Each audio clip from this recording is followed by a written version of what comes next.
Praise the Lord. ആദ്യകാലത്തെ അപ്പവും ഒരു തുരുത്തി വെള്ളവുമായി തൻ്റെ കുഞ്ഞിനെയും കൊണ്ട് എങ്ങോട്ടെന്നറിയാതെ യാത്രയാകുന്നൊരമ്മ.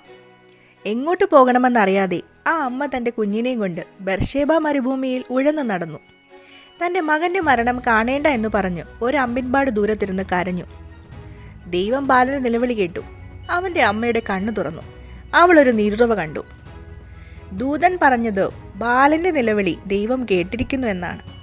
അപ്പോൾ നമ്മൾ വിചാരിക്കും, ദൈവം എന്തുകൊണ്ടാണ് ഹാഗാറിൻ്റെ നിലവിളിയേക്കാളും ബാലൻ്റെ നിലവിളിക്ക് വില കൊടുത്തത്?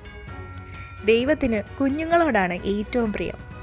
ബൈബിളിൽ പറയുന്നത്, യേശോപ്പച്ചൻ ഇപ്രകാരം പറഞ്ഞു: കുഞ്ഞുങ്ങളെ എൻ്റെ അടുക്കൽ വരുവാൻ വിടുവീൻ, അവരെ തടുക്കരുത്, സ്വർഗരാജ്യം അവർക്കുള്ളതല്ലോ. അപ്പോൾ എനിക്കിന്ന് കുഞ്ഞുങ്ങളോടാണ് പറയാനുള്ളത്. ദൈവം നിങ്ങളുടെ പ്രാർത്ഥനയ്ക്കും കണ്ണുനീരിനും വേഗം മറുപടി തരും. എല്ലാവരുടെയും ലൈഫ് ഒരുപോലെ ആയിരിക്കില്ല, അല്ലേ? ചിലപ്പോൾ നിങ്ങളുടെ എല്ലാ ആഗ്രഹങ്ങളും ആവശ്യങ്ങളും ഫുൾഫിൽ ചെയ്യാൻ പേരൻസിന് കഴിയില്ല.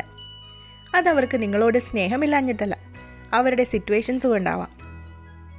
നിങ്ങളുടെ ആവശ്യങ്ങൾ അത് ചെറുതായാലും വലുതായാലും ദൈവത്തോട് പറഞ്ഞാൽ മതി, ദൈവം അത് നിറവേറ്റി തരും.